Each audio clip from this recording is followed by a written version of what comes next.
I meet you the other time though? On a Saturday. That's a few weeks ago. We were the White Lives Matter guys. The guys walking around with the White Lives Matter. Yeah, sure. Yeah. How you doing? Well? Not too bad, you know. Cool. How are you getting on? Not bad.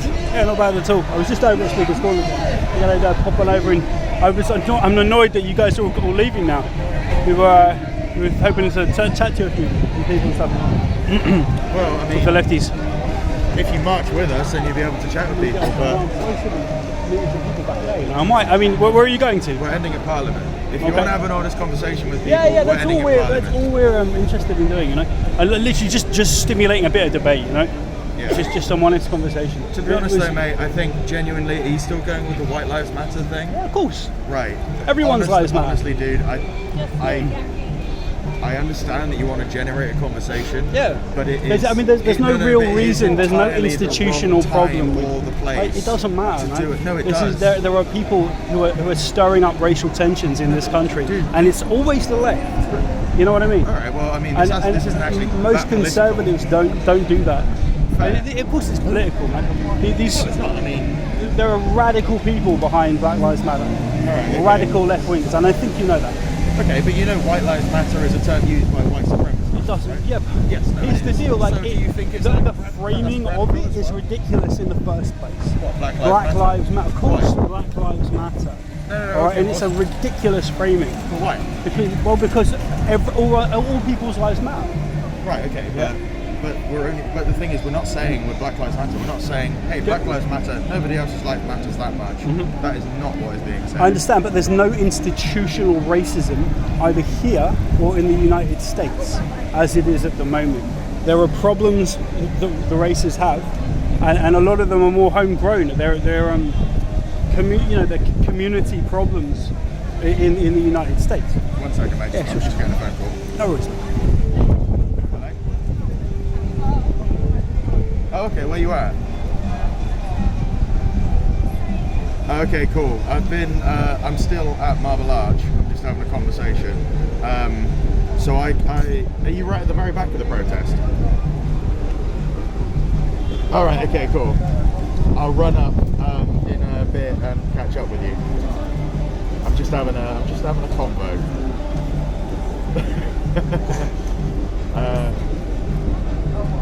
Yeah, exactly, precisely. It's one of them. One of us. That's okay. I mean, if you just walk slowly, well, I'm not going to tell you to walk slowly, but like, you know, if you amble, then I'll be with you in a bit. All right. See you in a sec. Cheers. Sorry, I'm asking questions. Yeah, right. No worries. You know, we just. There are no institutional issues around race in this country. If there were, I think we'd be remedying them.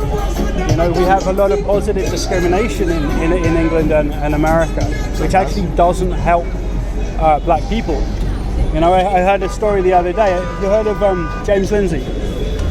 He's very up on this stuff. He just did an interview with Joe Rogan. It's really worth checking out. He was saying there's a black fella doing a degree in America, and he started purposefully making mistakes on his tests and so on, right? And the teacher wouldn't pick him up on it, right, because of his race. Okay. And he kept on doing this, and it was something that he was telling people about this. Like, this is actually really shitty. Yeah. And it was, I mean, because of this discrimination that happens in 180 degrees the other direction now. And what we're finding is black people are getting into these quite complex university courses and stuff, and they're not capable of actually doing the work to the end and finishing it. You know what I mean? And it really sucks for those people, and they're wasting loads of money. You know, or they're getting on scholarships, and maybe those scholarships could have been taken up by people who are capable of doing the degrees and stuff. I'm not going to talk about any IQ fucking genetic IQ differences or anything like that, right? But I mean, you did just say the statement that black people are getting these things and they're not capable of doing it. Yeah, sure. So, there are plenty of fast people. generalization. It doesnner matter, does it? Generally speaking, yes, it does. Generally speaking, there are different peoples that are equipped to deal with degree courses, all over the society. You don't want to. I wouldn't want to do a physics degree because I'm shit at maths. You know, but if I was, say, black and then I thought, oh, it would be a great idea to do that degree anyway, and it would be okay because I get points from other students who are white and Asian on these SAT scores. If I don't do very well, it doesn't matter because I can basically effectively institutionally steal other people's grade, like the point systems. And this happens in the States all the time. No, I think gifted people should go to university. Gifted people being like, hey, I'm not comfortable doing this, but I can tell you that the dropout rates for black kids is huge in the States. Cool, but what was the, okay, right? In the UK? In America. In the UK, yeah, that's where we are now. Yeah. What's the percentage of dropouts? Not dropouts, of black people of color that go to university in the first place? Undergrads. I wouldn't be able to tell you off the top of my head, right? But it's less. Yeah, sure. 8%. Yeah. Do you think that there's a difficulty, say, within the black community of dropouts in schools and stuff, and just being coming from big kind of ghettoized places in the city, where even, and I have to say this, even academic attainment is actually shunned in black communities and in the schoolyard and stuff. Because I hear people over there talking all the time. I've got black mates over there now who will say the same thing. One of my black mates just over there just now said, I don't have any black friends because I like to philosophize and I like to think deeply about stuff. Yeah.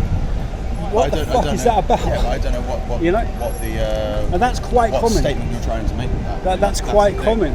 Yeah, but it's common, sure. I don't know what the statement I'm saying is, academic achievement and the striving for working hard and aiming high isn't necessarily something that a lot of black people in this country go for.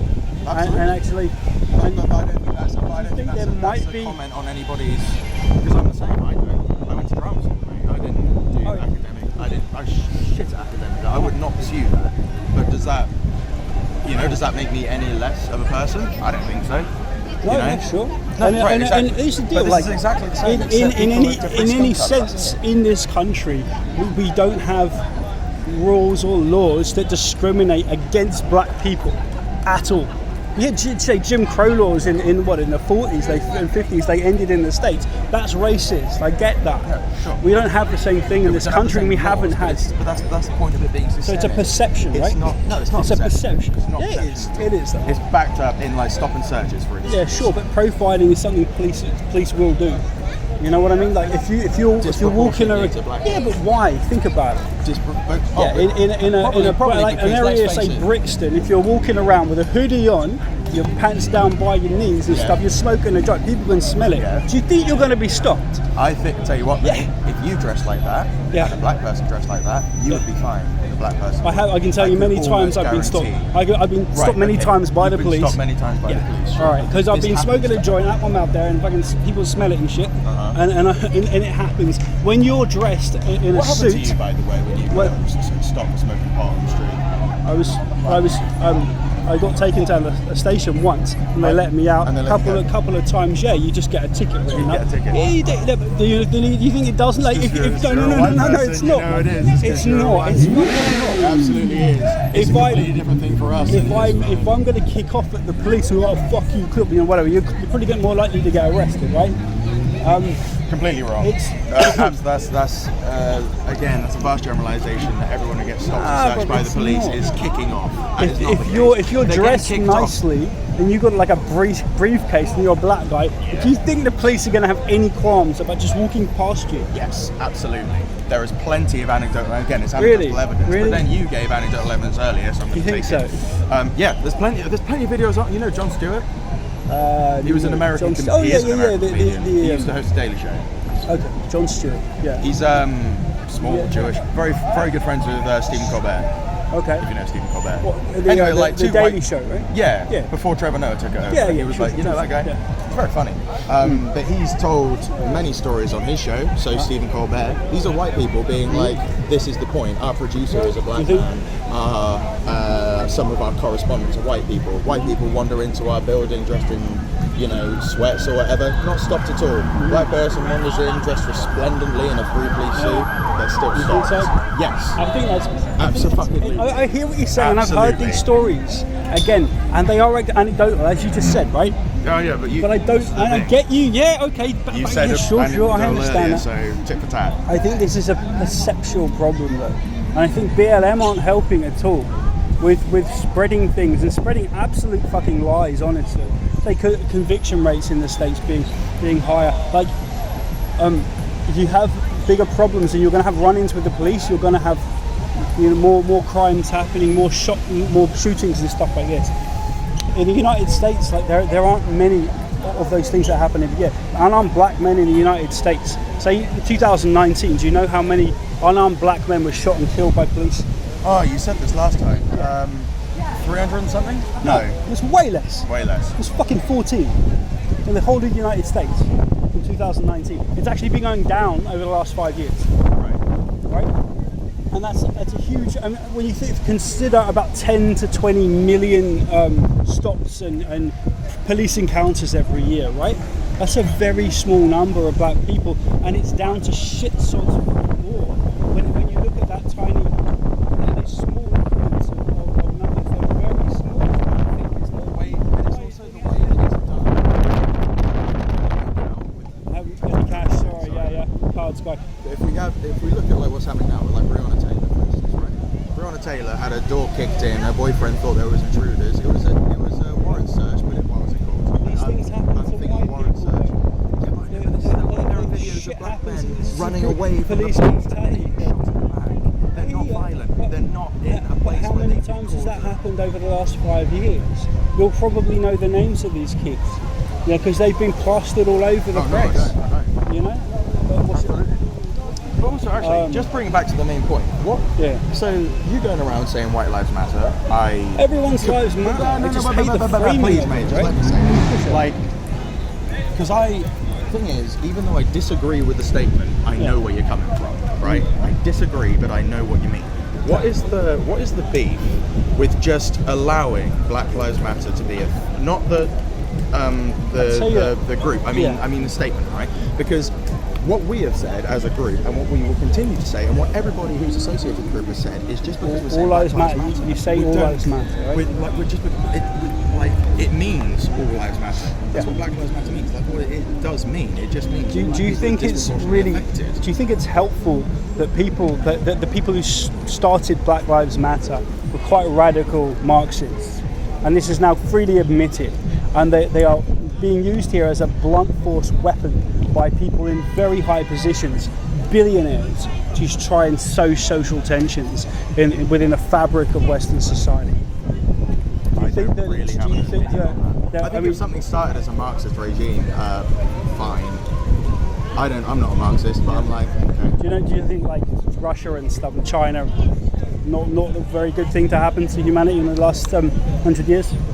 Yeah, absolutely. Shit thing, right? Right. It's a very authoritarian society. I'm not going to straw man you here, but are you saying, by and large, I'm a Black Lives small Matter government is guy. going to become an overruling? I think that if you look around at the social tensions that are being bred here into people, and white people as well, man, and the kind of the level of fighting that's going on just within our society, do you think that's helpful? Do you think it teaches black people to really strive for better things internally and work hard for themselves? That's assuming that they're not working hard anyway, mate. Well, I hope they are. I really want to see that. They absolutely are. I want to see that. Well, if you go through, again, we talked about schools and stuff. You already know schooling is shit in this country anyway for most people. Absolutely.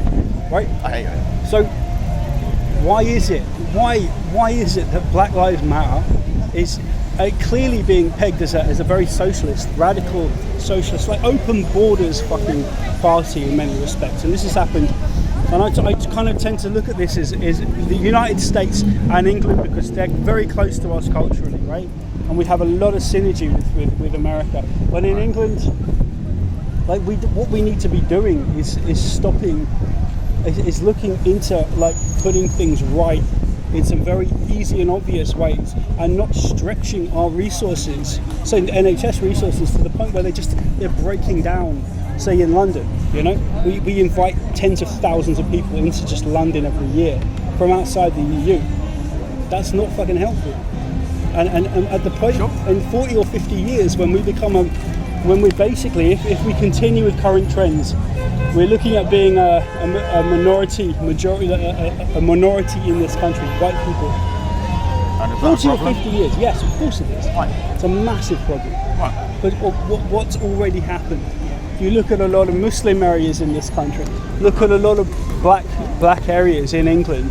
What are they doing? Are they working?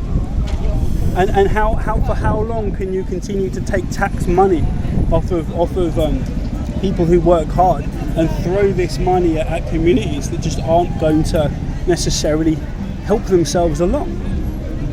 Okay, what communities are you referencing? And I haven't got any cash. Sorry, look. I don't know. You can look at Tower Hamlets, Brixton, fucking. Oh, I'm not on Instagram either. Sorry. And all over London, man. All over the place. Croydon, where I come from, Brixton, Norbury. Just thinking of it, like Thornton Heath and stuff. They're not good places. And for white people now as well, it doesn't matter what your politics are. If you're seen by a group of black boys, and it's like after 7 or 8 at night, you can get into some serious trouble, get kicked about, you get your phone robbed. Well, and this happens. Of course, white people do this shit too. But people in Croydon are waking up and leaving these areas at breakneck speeds now. Okay. I don't want to go too much.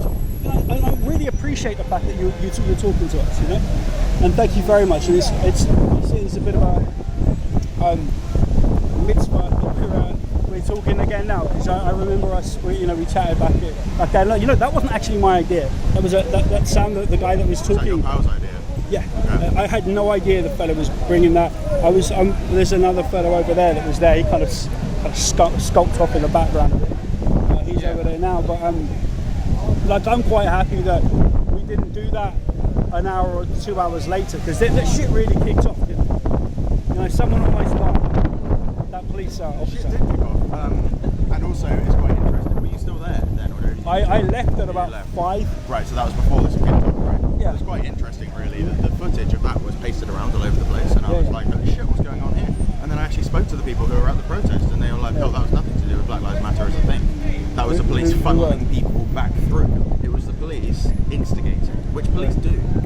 I get you, but they were pretty hands off for the whole day.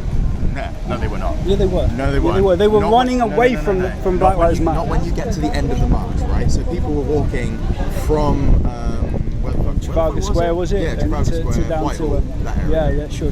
They were walking there back towards Vauxhall, right? Yeah. And when they got to Vauxhall, the police formed a barricade and said, no, you can't. Obviously they were like, this is as far as the march. So why didn't we just stop and protest and just do your protesting? And there was a lot of people throwing shit into those police, man. I saw that. It's exactly the same. Was at the far right rally, right? The week after. And we saw it really shitty there. And I've been to a few of those, right? And I don't like those crowds. I fucking hate these guys. They just make people who are there just trying to protest look really bad. And they fucking hurling, cans and stuff, full cans into the police. The police really get it badly, and they were fucking armed up that day, And I fucking hate it, man. But that's the difference, right? Black Lives Matter as a movement and the protest and everything, right? That is the one and only more thing that I have police seen. were injured on the Black Lives Matter that day. Cool. How many policemen were injured that day?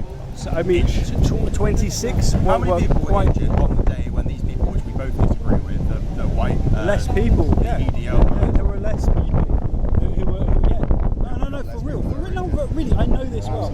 And it was something like 80 injuries on the BLM protest. And I think 26 were seriously injured.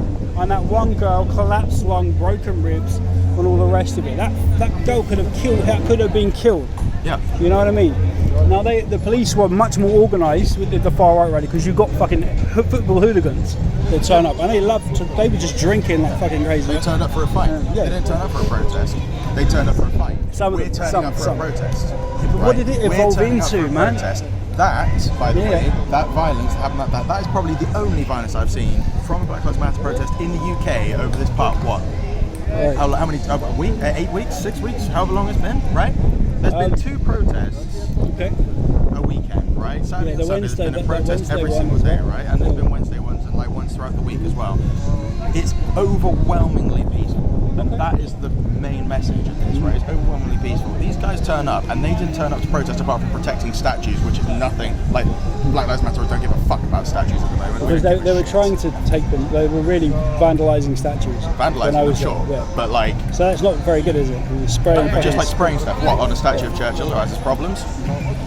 Sure. But, and then they got a black guy to clean it off, and then a bunch of white guys took credit for it. Lots of people were actually physically destroying statues across the UK, right? Sure. And how many of them were actually destroyed? I know Colston was. Colston was pulled down. And in America at the moment, man, they're talking they were about taken out by the government, right? A load of other ones across the UK. The government said, "Hey, this ain't right anymore." Confederate statues in the US, which people have been lobbying to take down for years, are now being taken out and changed, right? And did Colston statue getting pulled down ignite that? Maybe. But also, like, not what happened in the States, I suppose. But I personally have a problem with taking down statues that represent quite a core degree of the history of, say, Bristol. That fella Colston built large areas of Bristol. Sure. Where did he get the money from? There are schools and he was a philanthropist in his own right. What was he first? But John Locke had interest in slaves and stuff. David Hume. Like lots of people, half of the Royal Society, you know? Yeah. And it's shit, but it's still the history of this country. Sure. I'm not trying to justify slavery. Yeah, but you can learn about that in a fucking museum. That's Shaka Zulu, you can go right? to a museum. Shaka Zulu's really like worshipped in Africa, yeah? Yeah. You know how many fucking people that guy genocided? Sure. So that's problematic, right? Yeah. Exactly. We agree. Are you going to go to black people in Africa and say, yeah, fuck this guy, you know, he's a terrible individual, really, really bad. Probably not like that, but we'll be like, hey man, Genghis Khan is really worshipped in Mongolia. And cool. But we in the Western world have always used Genghis Khan as a bad example of things, right? So here we go. We can Can we not just agree that the culture specifically should be able to dictate what their statues are? And I'm sure, like if Vlad the Impaler, for fuck's sake, he's really worshipped in Romania. Yeah, it's Romania. No, but fucking Vlad the Impaler, for fuck's sake. Yeah, you know what I'm saying? We're not saying that these people are good people. I don't understand what we're saying. Colston these people have problems. did a lot of good for Bristol and but his for money, the UK. His wealth came from slavery. That's where his wealth came from. Okay. That's where his wealth came from. I get it, and that's a historical thing. He also built Bristol up. But the thing is, his money that's is a historical thing for us, right? Two white guys. Sorry. Are you videoing this, by the way? I've just got the audio one. I can delete it as soon as you finish. Okay. I just was filming and I just saw you and you were like, hey, I know that guy. Yeah, man. Look. But for us, right? For us two white guys, Colston and these people are seen as it's history, right? It is history. It's where our country was built, and we're like, oh, we can disagree with that all we want. But I assume, and for people I've spoken to, black people and people of colour, it's just a constant fucking reminder. It's a constant fucking reminder of the country they were brought to years and years, like their ancestors were brought to. Slavery is an institution that was practiced by everyone until England banned it. Yeah, absolutely. But again, the point of that is I don't understand what the argument is there. Apart from everyone did it. Sure. It was more of an economic thing, like enterprise slavery. It wasn't. But that's not a defence. Oh no, I know. But it is what it was, right? But It's what it was. It is what it was. Black slaves on the Ivory Coast side. Yeah. Black slave owners earned a ton of money doing what they were doing, right? And we worked with them intricately to make that triangle work. Yeah. But if there was a statue over here of those guys petitioning us in England to keep the slave trade going when we banned it. Right. But again, this is like this is kind of getting away from the point, if you don't mind me saying so. Like so like there were black slave owners and there were white slave owners, and England got involved and the American got involved and the East India Trading Company But we're not. But like nobody is saying ever that just because they were black slave owners, oh, well, it's all okay then. You know, like oh, they did it as well. Oh shit, we should probably shut up. There's a lot of hypocrisy that goes on, isn't there? When white people are blamed for slavery still and made to feel guilty about it to this day. When you do not point the finger at other people, I wouldn't want to point any fingers at anyone who exists now, generations away of those slave owners. Yeah. I don't like that thinking at all. It's stupid. But I wouldn't Are you gonna like go after a killer, somebody who murdered someone? Do you blame the children for that guy's murders? It's not really fair, is it? It's not right. No, it's not fair, but it's also it is a lot like what you were saying, like statues teach history and stuff. Yeah. It's in our history. All we can, but the thing is, let me tell you, from someone who's a white person but on the Black Lives Matter side of this, if people are having a conversation with me and saying your ancestors are the real, like they. Your ancestors probably never had any interest in the slave trade. Yeah, they might have. I don't know. I don't know much about my ancestors. It's much more likely that they didn't. I don't know. I'm from very close to Bristol, man. Like that's where I was born. Like, and that's where my family came from. So this is the thing. I don't know. But this is the thing, right? If that is true, then all I can do is say, yes, you're right, you are 100% correct, and I, as a human being right now, am determined to do better.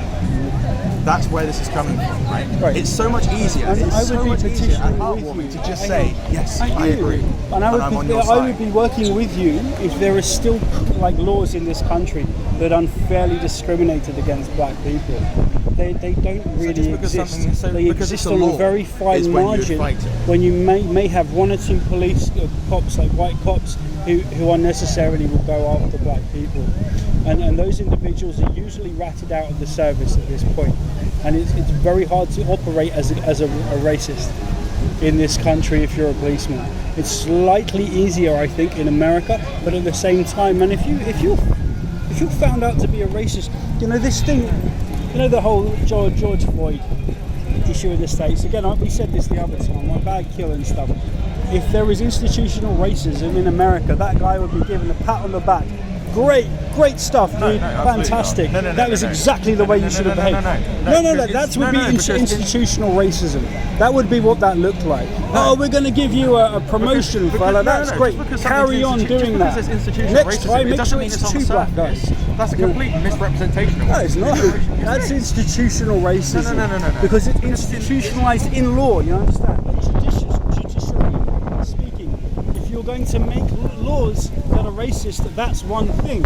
But at the moment, everyone has an equal shout in this country. I mean, again, dude, I mean, right. You know what I'm saying? I gotta get going. No worries, dude. Look, it's been a pleasure talking to you. I'm just gonna say, just because something isn't written in law, it doesn't mean that it's not the case. Okay. That is, but like. There's examples of that for us. Individuals that might be racist. It's not the institution of policing or schooling or whatever else. I can only disagree, man. Okay, dude, it's been a pleasure talking to you, man. Look, take care of yourself, right? Nice one.